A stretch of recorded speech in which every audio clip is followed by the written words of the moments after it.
Hello guys, स्वागत है आपका आपका चैनल टारगेट प्लस पर। बेटा मैं अमित पाल आपका सीटेट हिंदी यानी जो सीटेट में हिंदी का सेशन बेटा है उसको लेकर के आया हूँ। और सीटेट वाला पेपर उसको अब करेंगे और उसके किस तरह के क्वेश्चन आते हैं बेटा वो सारी चीज़ें दिखाऊंगा। अपने आप को जांचना परखना है आपको। हिंदी आपका ऐसा विषय है बेटा जो आपके मार्क्स को यहाँ पर इंक्रीज करता है और क्वालिफाई करने में आपकी मदद करता है। तो आप लगे रहिएगा। चैनल पर पहली बार आए हैं, चैनल को सब्सक्राइब कर लीजिएगा, वीडियो को लाइक कर लीजिएगा, बेल आइकन को प्रेस कर लीजिएगा ताकि आपको बेटा सारे के सारे नोटिफिकेशन हमको मिलते रहें। और जो भी कोई वैकेंसी आपकी आती है परमानेंट पोस्ट के लिए उसको मैं शेयर करता हूँ, आप तक अपडेट पहुँचाता हूँ बेटा। टीचिंग भर्ती को लेकर के कोई भी अपडेट रहेगा, बिना टाइम गवाए शुरू करते हैं हिंदी का क्वेश्चंस को, हिंदी के प्रैक्टिस पेपर को। तो हिंदी का पहला क्वेश्चन लेते हैं आज का बेटा हम। और हिंदी का पहला क्वेश्चन आपका आता है कि भाषा अर्जन के संबंध में कौन सा कथन अनुचित है। बेटा जो भाषा अर्जित की जाती है, भाषा सीखी जाती है, उसमें कौन सा कथन गलत है। अनुचित मतलब गलत है, या अनुचित पूछ रहा है आपसे। तो पहला है कि विद्यालय गए बिना भी भाषा अर्जन संभव है। ठीक है, ये बात ठीक है कि विद्यालय में आप नहीं जाते तो भाषा आप अर्जित कर सकते हैं, संभव है, ऐसा नहीं कि विद्यालय से सीखेंगे। व्याकरण की पुस्तकें पढ़े बिना भाषा अर्जन संभव नहीं है, ये बात ये गलत कह रहा है कि अगर हम व्याकरण की पुस्तक नहीं पढ़ेंगे तो भाषा अर्जन नहीं होगा। बिल्कुल गलत बात कह रहा है भाई, क्योंकि ये अनुचित कह रहा है, ये चीज़ उचित नहीं है। क्योंकि बिना पुस्तक पढ़े, ऐसा नहीं है बिना पुस्तक पढ़े भी भाषा आ सकती है। जो लोग अनपढ़ होते हैं वहाँ की भाषा सीख जाते हैं। तो ऑप्शन नंबर बी करेक्ट रहने वाला है। ऑप्शन नंबर नेक्स्ट आता है क्वेश्चन, भाषा शिक्षण का आदर्श वातावरण क्या है। भाषा शिक्षण का आदर्श वातावरण क्या है। एक तरीके से व्यक्तिकरण व्याकरणगत शुद्धता पर जोर, नहीं जी बिल्कुल नहीं है। भाषा शिक्षण का ये मतलब नहीं है। छात्रों को अभिव्यक्ति की पूर्ण स्वतंत्रता है, हाँ बिल्कुल। पुस्तकीय ज्ञान पर तो बल देना ही नहीं है, व्याख्यान का सहारा नहीं लेना है, तो केवल क्या करना है, छात्रों को अभिव्यक्तियों की पूर्ण स्वतंत्रता देनी है। ठीक है, ऑप्शन नंबर आता है नेक्स्ट, वह 9-2-11 हो गया जो कौन से शब्द शक्ति है। रूढ़ि लक्षणा है, गौणी लक्षणा है, उपादान लक्षणा है, या लक्षण लक्षणा है। तो मैं आपको बता दूं बेटा, यहाँ पर मैं 9-2-11 हो गया में कौन सी शक्ति है, उपादान लक्षणा। तो रूढ़ा तो है ही नहीं है, ना ही गौण है, ना ही कोई लक्षण है, उपादान है। उसके बाद आता है आपका इसमें, यह देख गगन मुझसे लय में, यह देख पवन मुझसे लय है, मुझसे विलीन झंकार सकल। ठीक है, मुझ में लय है संसार सकल। इन पंक्तियों में कौन सा रस है। ठीक है, इन पंक्तियों में कौन सा रस है। पहला है आपका करुण रस, दूसरा अद्भुत रस, विभत्स रस और शांत रस। तो आप देखेंगे बेटा जो चौथा क्वेश्चन है, ये देख गगन मुझसे लय, जो पंक्ति बताई गई है व्यक्ति के मन की विचित्र बातों को बताया गया है, विस्मय की बात को कहा गया है, यानी एक तरीके से अलग बात है। अद्भुत रस, आश्चर्य हो रहा है एक तरीके से। तो इसमें जो है आश्चर्य की बात है, वो कह रहा है कि ये देख गगन, गगन देख रहा है उसको, कितनी अजीब बात कर रहा है, यानी अद्भुत रस है एक तरीके से। बी ऑप्शन सही रहेगा। ठीक है, क्वेश्चन 35, वह ऐसी बातें बनाता है मानो उसने कुछ भी न देखा हो। वाक्य में कौन सा काल है, बताइए। वो ऐसी बातें बनाता है मानो उसने कुछ भी ना देखा हो। तो इसमें आपका क्या रहने वाला है, देखो वह ऐसी बातें बनाता है। देखो दो तरह के होते हैं आपके, एक तरीके से वाक्य में सामान्य भूतकाल है, एक तरीके से अगर देखा जाए तो सामान्य भूतकाल है, क्योंकि वह ऐसी बात बनाता है कुछ भी ना देखा, वो सामान्य भूतकाल है। पूर्ण भूतकाल क्या होता है, किस क्रिया के रूप में अगर पता चल जाए कि कार्य निश्चित समय से पहले ही पूरा हो चुका था, वो पूर्ण भूतकाल होता है। और आसन भूतकाल जो होता है, आसन भूतकाल वो से कहते हैं बेटा जो अभी अभी निकट में ही होने वाला पता चला, उसे आसन भूतकाल कहते हैं। तो यहाँ पर जो है आपका ऑप्शन नंबर ए यानी सामान्य भूतकाल आपका रहेगा। ठीक है, क्वेश्चन नंबर 36 आता है, परमेश्वर शब्द में कौन सी संधि है। परमेश्वर शब्द में परम प्लस ईश्वर होता है बेटा। परमेश्वर को आप बोल सकते हैं परम प्लस ईश्वर, यानी परम आ की आवाज़ आ रही है, ईश्वर ई, तो आ प्लस ई होता है ए। तो परमेश्वर में जब भी आ प्लस ई बनेगा तो ए, यानी आपका जो है इसके साथ जो संधि बनती है वो बनती है गुण संधि। गुण संधि अगर आप देखेंगे एक बार, आ प्लस ई इज इक्वल टू ए, तो बनेगा गुण संधि। ठीक है, क्वेश्चन नंबर 37 आपका आता है, पैराग्राफ दिया गया है और पैराग्राफ आप बेटा खुद पढ़ेंगे। पैराग्राफ आपको खुद पढ़ना है। ठीक है, और पैराग्राफ पढ़ने के बाद आपको फिर आंसर देना है, और आंसर किस तरीके से देना है वो आपको देखना है। ठीक है, पैराग्राफ आप पढ़ लेंगे खुद एक तरीके से। बोला गया जाति धर्म निर्विशेष मनुष्य की पहचान क्या है। सोचिए ज़रा और आंसर लगाइएगा फटाफट। एक बार पैराग्राफ पढ़ लेना, एक बार पैराग्राफ पढ़ लेना, फिर आपका मन क्या कहता है फिर देखना। जाति धर्म निर्विशेष, जाति की सीमा में बद्ध परंतु धर्म की सीमा से मुक्त, बिल्कुल नहीं कहता। धर्म की सीमा में बद्ध परंतु जाति नहीं भी कहता। जाति धर्म दोनों की सीमा में बद्ध रहो तो ये कहता है निर्विशेष। ठीक है, उसके बाद क्वेश्चन नंबर 38 आता है, उपयुक्त गद्यांश के अनुसार हमारा समय कठिन है। तो दुनिया भर में हो रहे युद्धों के कारण है कठिन समय, या विभिन्न प्रकार के संकुचित स्वार्थों के कारण है, या विश्व में फैली महामारी के कारण है, राजनीति। अगर आप पैराग्राफ पढ़ोगे तो संकुचित स्वार्थों के कारण ऐसा हो रहा है। निम्नलिखित में से कौन सा दलगत राजनीति का दुष्परिणाम नहीं है? संसार का संकीर्ण स्वार्थ में बट जाना। राजनीति का मतलब देखना बेटा, है ना। तो राजनीति में तो कौन से दल आएंगे? विरोधी दल की बात करेंगे। विरोधी दल की बात करें तो विरोधी दल का नेता का योगदान स्वीकार करना।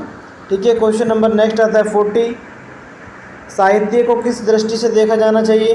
जो साहित्य हैं उनको किस दृष्टि से देखना चाहिए आप बताइए। साहित्य को किसकी दृष्टि से देखें? राष्ट्र की दृष्टि से, समाज की, विश्व की, या मनुष्य की? तो मनुष्य की दृष्टि से देखो, तब पता चलेगा साहित्य हमारा कैसा है। ठीक है, साहित्य वह होता है जो मनुष्य की आत्मा को प्रकाशित करता है। बिल्कुल सही बात है जी, मनुष्य की आत्मा को प्रकाशित करता है। कल्पना का विलास, शब्दों का चमत्कार, ये सब चीज़ें नहीं चलेंगी। क्वेश्चन नंबर 42 आता है, आटे दाल का भाव मालूम होना। मुहावरे का सही प्रयोग किस वाक्य में हुआ है? आटे दाल का भाव मालूम होना एक मुहावरा है जिसका अर्थ होता है कठिनाइयों का ज्ञान होना। सबसे प्रयोग जो हुआ है इसका, अच्छी नीयत से काम करते रहेंगे तो आटे दाल का भाव अपने आप में मालूम हो जाएगा। अभी से घबराने लगे, अभी हुआ ही क्या है? आटे दाल का भाव तो अब मालूम पड़ेगा। यही होगा आपका करेक्ट आंसर, कि इसमें थोड़ा सा डर लगा है। ठीक है, ऊपर वाले में तो कह रहा है कि आप करो।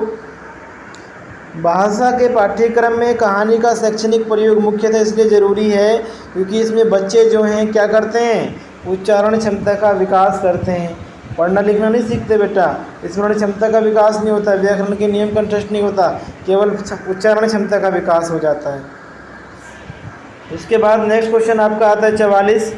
दिवस का अवसान समीप था, गगन था कुछ लोहित हो चला, तरु शिखा पर थी अब राजती, कमलिनी कुल वल्लभ की प्रभा।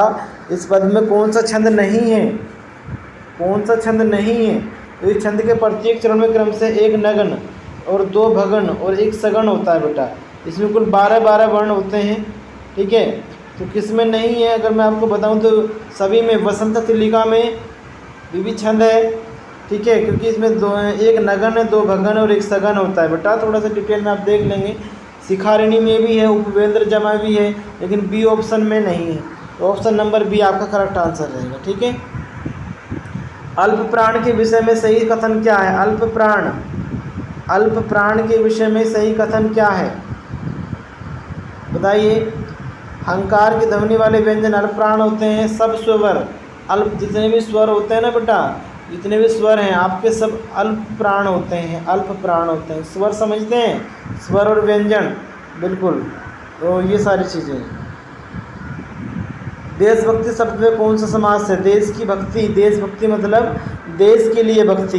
तो देश के लिए भक्ति में क्या हो रहा है बेटा? यहाँ पर पूर्व पद और उत्तर पद दोनों के बीच में संप्रदान कारक छुपा हुआ है, इसलिए यहाँ पर कौन सा है? संप्रदान तत्पुरुष समास।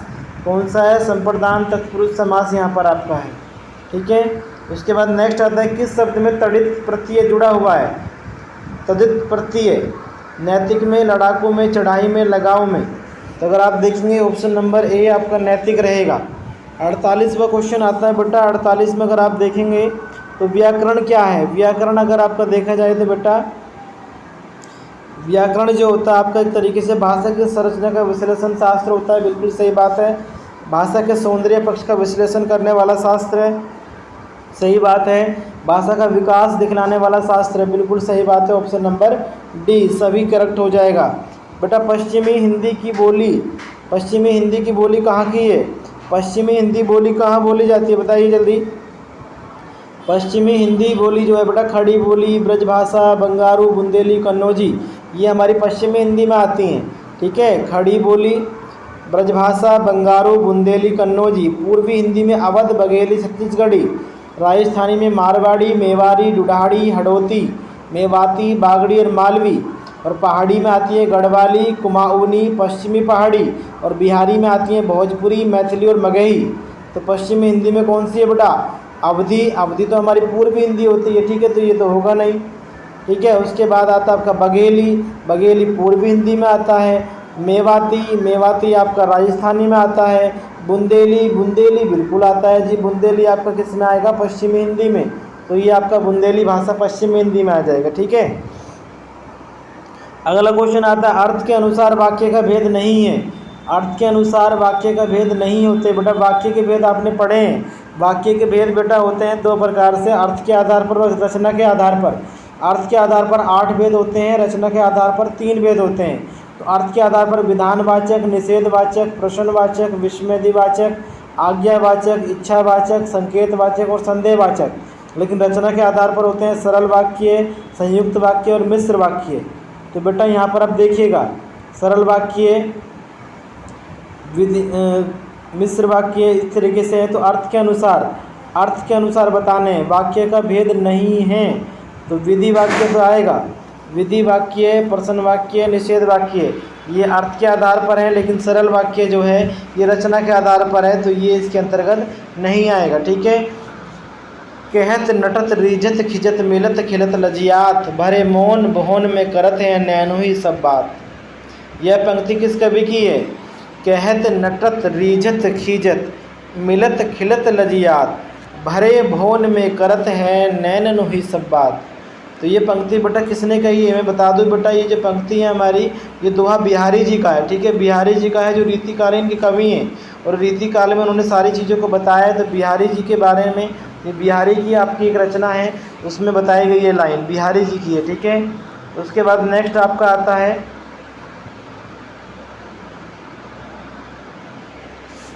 नेक्स्ट आपका आ जाता है बेटा इसमें नेक्स्ट 53। संत काव्य में निर्गुण शब्द किस अर्थ से प्रयुक्त होता है? निर्गुण का मतलब क्या होता है? निर्गुण और सगुण। सगुण मतलब गुणों के साथ, निर्गुण मतलब बिना गुणों के। अगर देखा जाए तो निर्गुण मतलब गुण नहीं है, यानी गुणों से परे होना, गुणों से परे होना। ये ऑप्शन आपका करेक्ट हो जाएगा। 54। कौन सी रचना रामधारी सिंह दिनकर की है? रामधारी सिंह दिनकर की रचना कौन सी है ये आपको बतानी है बेटा। देखिए मैं आपको बता दूं, भारत भारती, ठीक है, भारत भारती मैथिली शरण गुप्त की है। भारत भारती किसकी है? मैथिली शरण गुप्त की है, ये आपको ध्यान रखना है। भारत भारती मैथिली शरण गुप्त की है। और बाकी की जो इसमें दर्शाई गई हैं, उर्वशी रामधारी सिंह दिनकर की है, कुरुक्षेत्र रामधारी सिंह दिनकर की, रश्मिरथी रामधारी सिंह दिनकर की है। वो कह रहा है किनकी नहीं है? तो भारत भारती नहीं है, क्योंकि मैथिली शरण गुप्त ने लिखी है। बिखरी अलके ज्यो तर्क जाल, वह विश्व मुकुट सा उज्ज्वलतम शशिखंड सदृश्य था स्पष्ट भाल, दो पद पलाश चषक से द्रग देते अनुराग विराग ढाल, गुंजरती मधुप से मुकुल सदृश्य वे आनंद जिसमें भरा गान, वृक्ष स्थल पर एकत्र धरे संस्कृति के सब विज्ञान ज्ञान। कवि ने नायिका के ललाट की उपमा किससे दी है? कवि ने जो बताई है इसमें, जो नायिका है उसके ललाट की जो वर्णन किया है ललाट का, वो किससे किया है?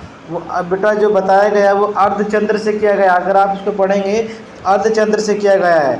उपयुक्त पद्यांश का प्रतिपाद्य क्या है? प्रकृति का वर्णन है, रूप का वर्णन है, किसका वर्णन है? तो बेटा ये रूप का वर्णन है, ये रूप का वर्णन किया गया है, ठीक है। आँख का, नेत्र का, रूप का वर्णन हो रखा है। बिहारी अलके ज्यो तर्क जाल पंक्तियों में कौन सा अलंकार है? बिहारी अलके ज्यो तर्क जाल में 57 का जो क्वेश्चन है बेटा, इसमें आपका उत्प्रेक्ष अलंकार है, जहाँ पर उपमान के न होने पर उपमेय की हुई उपमान मान लिया जाता है, तो वो उत्प्रेक्ष अलंकार होता है, यानी आपका डी ऑप्शन करेक्ट रहेगा। उसके बाद आता है उपयुक्त पद्यांश में नायिका के किन किन अंगों का वर्णन किया गया है। तो आप पैराग्राफ पढ़ेंगे तो आपको पता चल जाएगा कि इसमें नायिका के केस का वर्णन किया है, ललाट का, आँख का, मुख का और वृक्ष स्थल का, ये सब वर्णन किया गया है। मुकुल शब्द का अर्थ क्या है बेटा? मुकुल शब्द का अर्थ मैं बता दूं आपको, तो मुकुल शब्द का मतलब होता है खिलना, यानी खिलती हुई कली। अगर आप देखेंगे तो खिलती हुई कली, ये आपका मुकुल शब्द का अर्थ होगा। उसके बाद आता है नेक्स्ट आपका, निम्नलिखित में से कौन सी भाषा अधिगम की विशेषता नहीं है? अधिगम की विशेषता नहीं है, सोचिए जरा। पहला, भाषाई आदतों का निर्माण। दूसरा, भाषाई अंतर्दृष्टि का निर्माण। तीसरा, भाषा के शब्दों का निर्माण। जी हाँ, बिल्कुल, भाषा के शब्दों का निर्माण, option number C correct answer हो जाएगा बेटा। तो ये है आपका हिंदी का पेपर। आप अगर पहली बार थे चैनल पर सब्सक्राइब कर लें, वीडियो को लाइक कर लें बेटा। Practice paper Hindi, CDP, English आपको मिलता रहेगा। तब तक के लिए खुश रहिए, मुस्कुराते रहिए एंड टेक केयर।